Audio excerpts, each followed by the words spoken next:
Imagine this: you are 29 years old. You live in New York. You have a great apartment, a great salary, a great career. Every year life gets better. More money, more opportunities, more security. You worked hard for it. And finally everything is going exactly the way it should. Most people would be happy. Most people would spend the next 20 years protecting that life. But one day something strange happens.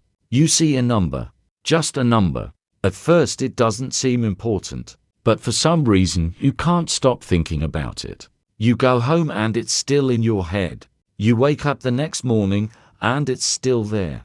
Days pass. Then weeks. And the question keeps getting louder. What if this changes everything? That was exactly what happened to Jeff Bezos.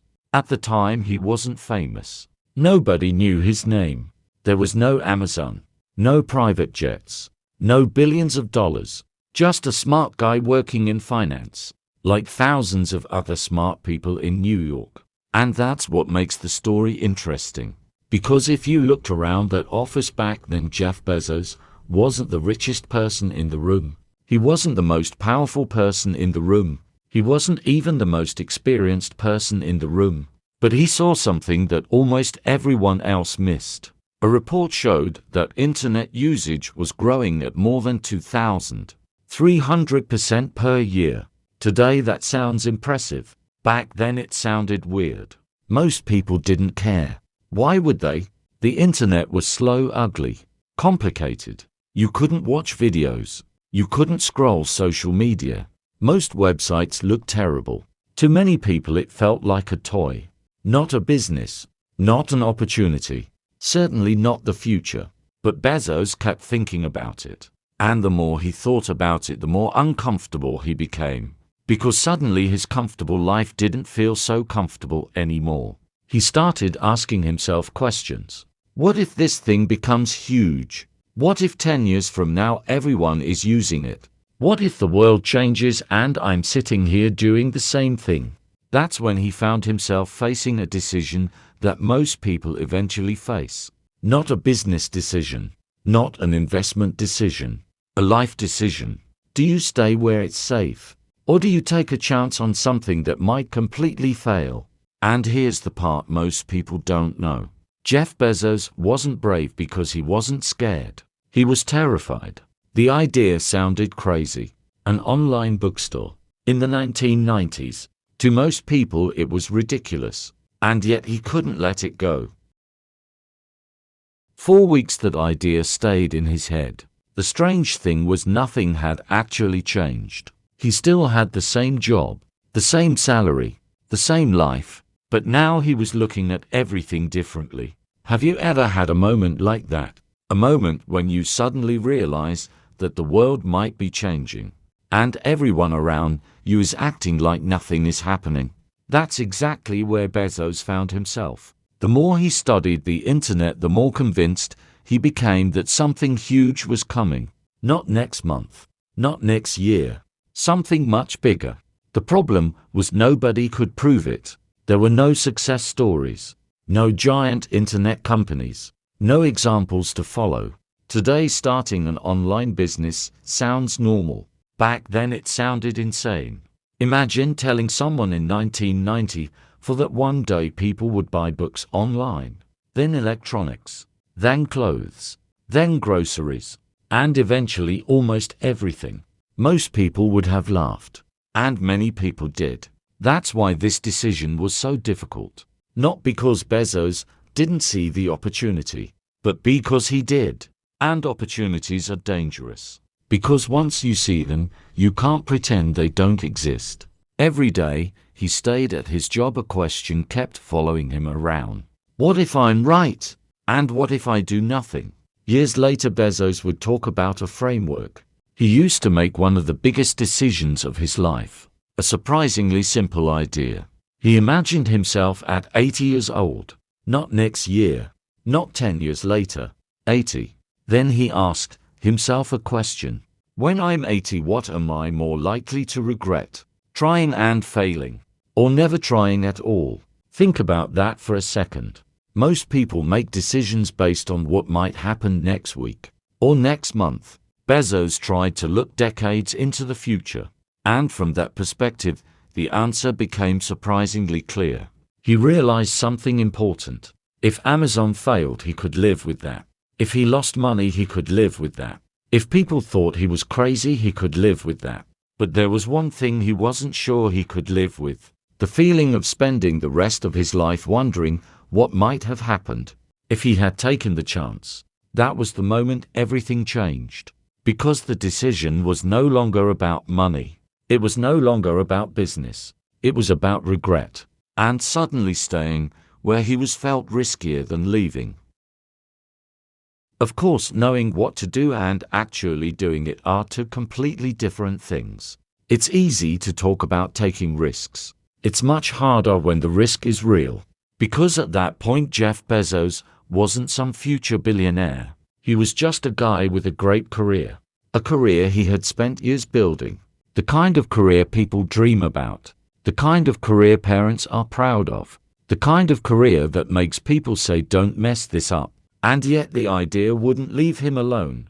Every week he kept researching, reading, learning, trying to understand where the internet was heading. And the more he learned, the bigger the opportunity seemed. But so did the risk. Because what he was considering wasn't a promotion. It wasn't a new investment. It wasn't a small side project. He was thinking about walking away from everything. Imagine explaining that to your friends. Imagine explaining that to your family. Imagine saying, "I think I'm going to quit my job and start an online bookstore." Today that sounds reasonable. Back then it sounded ridiculous. Most people didn't buy things online. Many people didn't even trust computers. The internet was slow. Websites looked terrible. And online payments made people nervous. From the outside the idea looked weak, maybe even foolish. But Bezos wasn't looking at the world as it was. He was looking at the world as it could become. That's a very important difference. Most people look at reality. A few people look at direction. Bezos cared more about direction. Because direction tells you where things are going. Reality only tells you where things are today. And when he looked at the direction, he couldn't ignore what he saw. So eventually he made the decision. He would leave Wall Street. He would leave the comfortable life. And he would start a company. Not a giant company. Not a famous company. Just a tiny online bookstore. At least that was the plan. The funny thing is, even after making the decision, nothing was guaranteed. There was still a very real possibility that the entire thing would fail. No one knew what Amazon would become. Not investors. Not customers.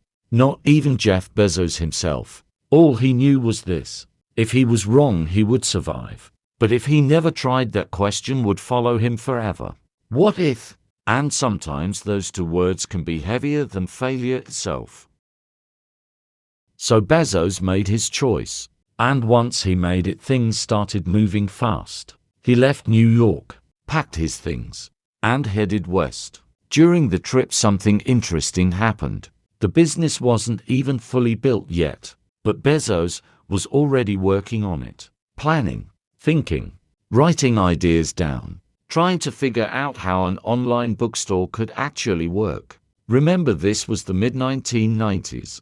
There were no online business courses. No YouTube tutorials. No founders sharing advice on social media.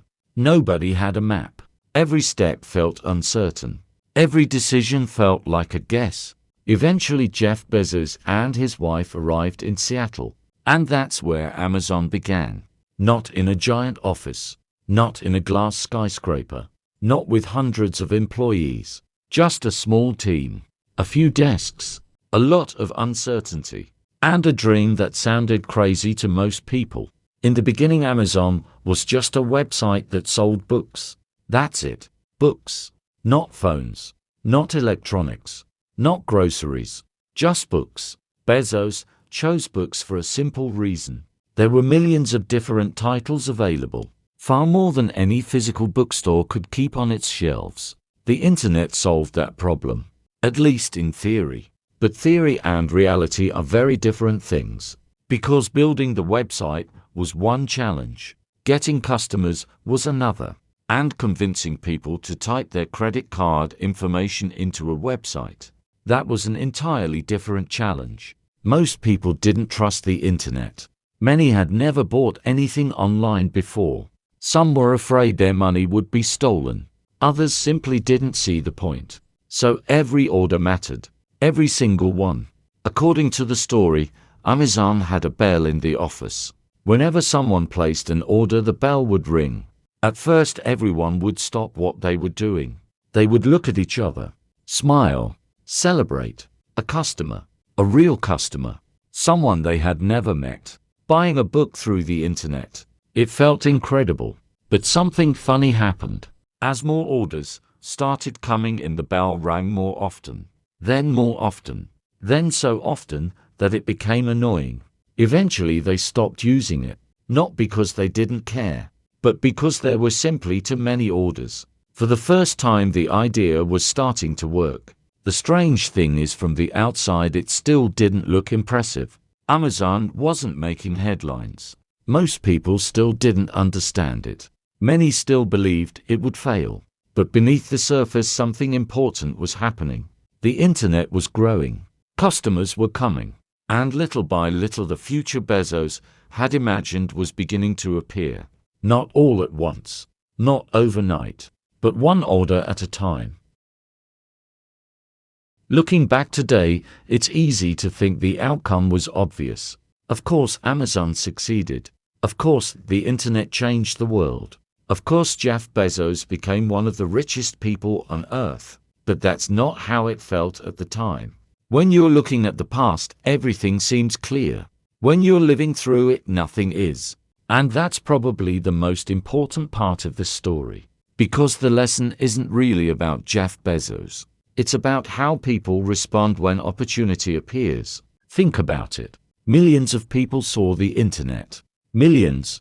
They read the same articles, saw the same technology, heard the same conversations. Yet almost nobody acted. Why? Because information alone doesn't change lives. If it did, everyone would be successful. Everyone would be healthy. Everyone would achieve their goals. The world is full of information. What's rare is action. Most people wait. They wait until the opportunity becomes obvious. They wait until the risk disappears. They wait until everyone agrees. But by then, the biggest rewards are usually gone. Jeff Bezos understood something that many people never realize. The future rarely arrives looking important. It usually arrives looking strange, uncomfortable, uncertain, sometimes even ridiculous. And that's exactly why most people ignore it. Think about every major change in history. Personal computers, the internet, smartphones, artificial intelligence. At first, most people dismiss them. Then they laugh at them. Then suddenly everyone wonders why they didn't pay attention sooner. The same thing happens in our own lives, not just in business, in relationships, in careers, in education, in personal goals. Sometimes an opportunity appears, a new path, a new challenge, a new idea, and immediately our minds start listing reasons not to do it. What if it fails? What if people laugh? What if I lose what I already have? Those questions feel logical. But there's another question most people never ask. What if this is the opportunity I've been waiting for? What if this is the thing I look back on 10 years from now and wish I had tried? That's the question Bezos couldn't ignore. And that's what made him different. Not because he was fearless. Not because he was a genius. Not because he knew exactly what would happen. Nobody knew. Not even him. The difference was that he was willing to act while things were still uncertain. That's what courage actually is. People often imagine courage as confidence. But confidence comes later. Usually after you've already succeeded. Courage is moving forward before you know how the story ends. And that's exactly what Bezos did. He took a chance. A chance that could have failed. A chance that many people considered foolish. A chance that changed his life forever. Now, does that mean every risk is worth taking? Of course not. Some risks are stupid. Some opportunities are illusions, and some ideas fail. That's reality. But the bigger danger isn't failure. The bigger danger is slowly building a life filled with unanswered questions. A life where you keep wondering, what if? What if I had started? What if I had tried? What if I had taken the chance? Years later, Jeff Bezos became one of the wealthiest people in history. But that's not the most interesting part of the story. The most interesting part happened long before the money. It happened when he was sitting in an office looking at a strange number on a report and deciding whether to ignore it. Because in that moment he was just like everyone else. He had fears, doubts, responsibilities, reasons to stay where he was. The difference is that he listened to the question that most people try to avoid. What if I'm right? And what if I do nothing? Maybe that's the real lesson. Not to become Jeff Bezos. Not to build the next Amazon. But to pay attention when something keeps pulling at your curiosity. To notice the opportunities that other people dismiss. And to remember that the biggest changes in life often begin long before anyone else can see them. Thank you for watching. If you enjoyed this story and if you want more lessons from people like Jeff Bezos, Warren Buffett, Andrew Carnegie, Rockefeller, and other extraordinary builders, make sure to subscribe to the channel and let me know in the comments which entrepreneur story should we explore next. I'll see you in the next video.